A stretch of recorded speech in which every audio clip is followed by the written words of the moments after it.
Everyone, welcome back to my channel. और आज है संडे और संडे का दिन मेरे लिए थोड़ा सा रिलैक्सिंग होता है और थोड़ा सा प्रोडक्टिव होता है, क्योंकि संडे के दिन मैं कोई रेसिपी शूट नहीं करती हूँ, तो थोड़ा सा रिलैक्सिंग होता है।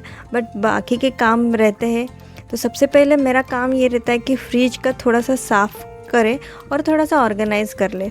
तो मैं हर संडे इसकी डीप क्लीनिंग नहीं करती हूँ, 15 दिन के बाद एक बार उसकी डीप क्लीनिंग करती हूँ। तो सुबह उठते ही मैंने पानी को गर्म करने के लिए रख दिया था और पानी में थोड़ा सा vinegar, baking soda, baking powder डाल दिया और जो गैस को क्लीन करने वाले क्लोथ्स रहते हैं ना, वो उसमें डाल दिए थे मैंने और थोड़े से उसको गर्म होने दिया था अच्छे से पानी को। तो ये प्रोसीजर मैं हफ्ते में 2 बार तो ज़रूरी करती हूँ। वैसे तो इन कपड़ों को हम रोज़ ही धोते हैं, बट मैं हफ्ते में 2 बार इसे इस प्रोसीजर से भी धोती हूँ, तो उससे कपड़े बहुत अच्छे से क्लीन हो जाते हैं। और फिर वैसे ही इसको रख दिया था मैंने।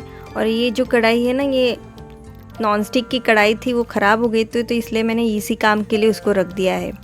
तो अभी सब खाना वाना हो के सब सेट हो गया था, फिर आराम भी कर लिया मैंने थोड़ा सा। फिर सोचा चलो फ्रिज भी साफ़ कर लेती हूँ, तो फ्रिज का सारा सामान फटाफट निकाल लिया था।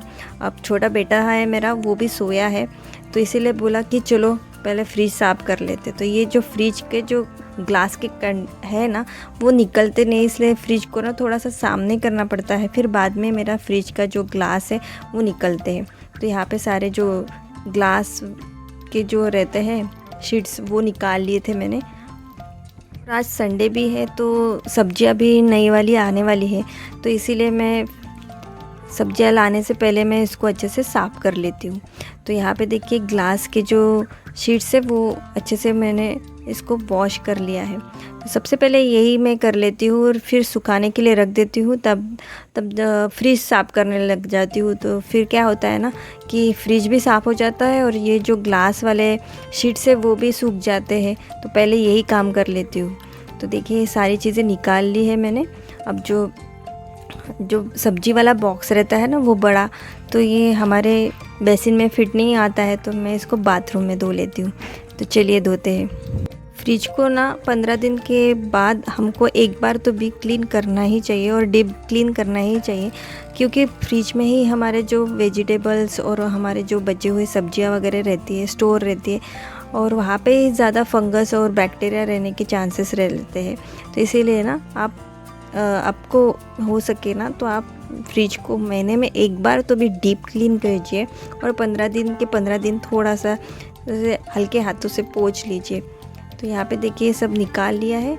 अभी जो मैं कॉलिन वाला स्प्रे आता है ना, बस उससे ही मैं स्प्रे कर लेती हूँ और पहले गीले कपड़े से मैं उसको पोंछ लेती हूँ, फिर जो सूखा कपड़ा रहता है उससे फिर एक बार और पोंछ लेती हूँ। तो उससे जो फ्रिज है बहुत ज़्यादा चकाचक क्लीन हो जाता है। ये सारी चीज़ें ना मुझे हफ्ते में करना होता ही नहीं, क्योंकि जो कुकिंग रेसिपीज़ वगैरह बनाती हूँ रोज़, तो तब मुझे इतना टाइम मिलता नहीं है। तो ये संडे के दिन ही मुझे टाइम मिलता है, तो मैं संडे के दिन ही ये सारी चीज़ें कर लेती हूँ। अब जो फ्रिज जिस स्टैंड पे हम रखते हैं ना, वो भी जो पोंछना है बहुत ज़रूरी होता है, तो उसको भी बहुत अच्छे से क्लीन कर लिया है मैंने। अब ये देखिए जो एकदम सूखा हुआ कपड़ा ले लिया है और उसे थोड़ा सा फ्रिज और एक बार मैंने पोंछ लिया है, तो फ्रिज बहुत अच्छे से साफ़ हो चुका है। तो ये जो ट्रे है ये सबसे पहले लगाना है, क्योंकि जो फ्रिज हम बंद करते हैं ना पोंछते वक्त, तो सारा जो पानी है नीचे गिरते रहता है, तो इसलिए मैं पहले वो ट्रे लगाती हूँ। और अभी ये कांच के जो ट्रे है वो भी सूख चुके हैं, तो वो भी मैंने इसको सेट कर दिया है। तब तक तो ये छोटा बेटा भी उठ गया था मेरा।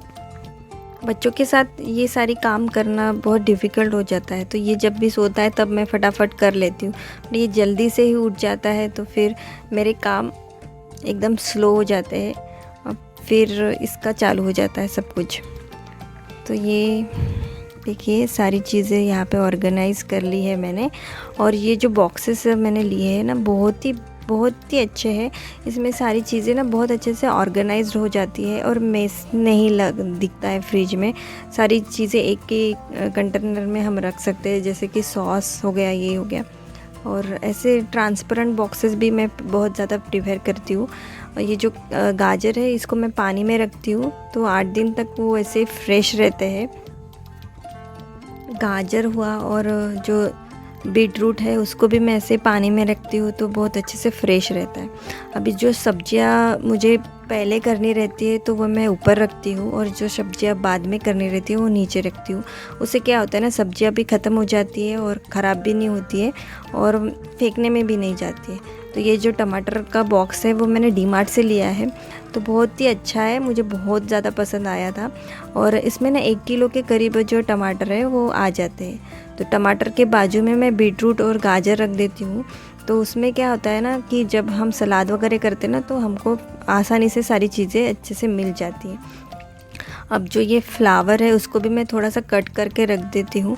ऐसे ट्रांसपेरेंट बॉक्सेस में रखने से क्या होता है ना, सब्जियाँ आसानी से दिख जाती है और ज़्यादा मेस भी नहीं होता है और सब्जियाँ फ्रेश भी रहती है और हमें समझ में भी आता है कि कौन सी सब्ज़ी ख़त्म हो गई है और कौन सी बाकी है। और ये जो कंटेनर मैंने लिए हैं ना ये भी बहुत ही अच्छे हैं। तो ये स्पेशल मैंने फ्रूट्स रखने के लिए लिए थे, पर इसमें जो बड़े साइज़ के फ्रूट्स हैं ना वो ज़्यादा नहीं आते हैं, 2 से 3 ही आ जाते हैं और बड़े साइज़ के एप्पल भी 2 से 3 ही आते हैं। पर छोटे साइज़ के जो जैसे कि ग्रेप्स हो या और चीकू हो तो वो बहुत अच्छे से आ जाते हैं, आधा किलो के करीब भी इसमें आ जाते हैं। तो ये जो कंटेनर है मुझे बहुत ज़्यादा पसंद है। तो ड्रम स्टिक को भी ऐसे मैं थोड़े कट करके रख देती हूँ उस बॉक्सेस में। अब सब्जियों के बॉक्सेस में ये जो फ्रूट्स कंटेनर रख दिए है ना तो उससे सब जो फ्रूट्स है वो भी दिखाई पड़ते हैं और फटाफट हम उसमें खाने के लिए मिल जाते हैं।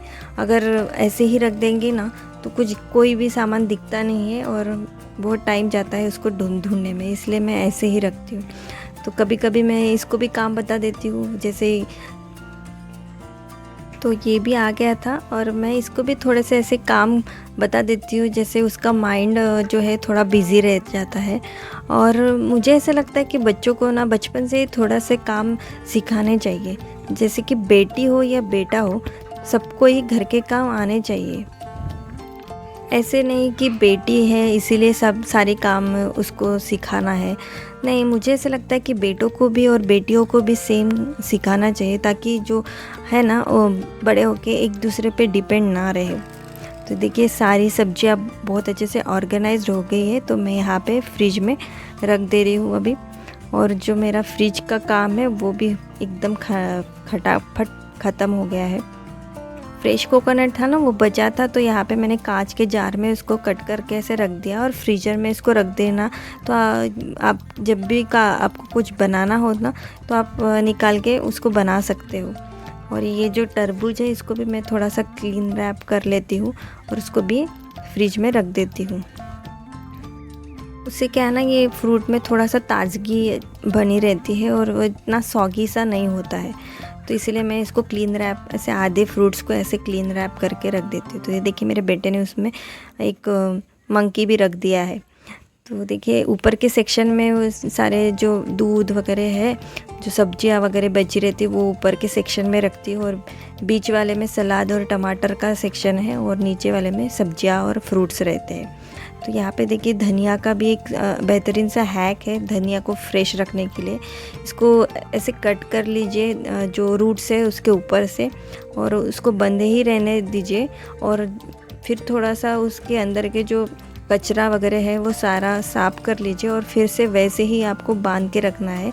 और पॉलीथीन ले लीजिए और पॉलीथीन का जो आगे का भाग है और जो धनिया का जो पत्तियाँ है वो पॉलीथीन के अंदर रखिए और जो उसको अच्छे से बांध लीजिए, जो स्टेम के साइड से अच्छे से बांध लीजिए और उसको फ्रिज में रख दीजिए। तो आपकी जो धनिया है ना 8 दिन के लिए फ्रेश ही रहेंगी, मेरी गारंटी है। देखिए बातों बातों में फ्रिज भी साफ़ हो गया। फ्रिज साफ़ रहता है, घर साफ़ रहता है तो दिमाग भी शांत रहता है। तो अभी आज का वीडियो यहीं तक था। तो अभी मैं रेडी हो गई वीक के लिए। तो चलिए फिर मिलते हैं ऐसे ही इंटरेस्टिंग वीडियो के साथ। तो तब तक के लिए bye bye and take care.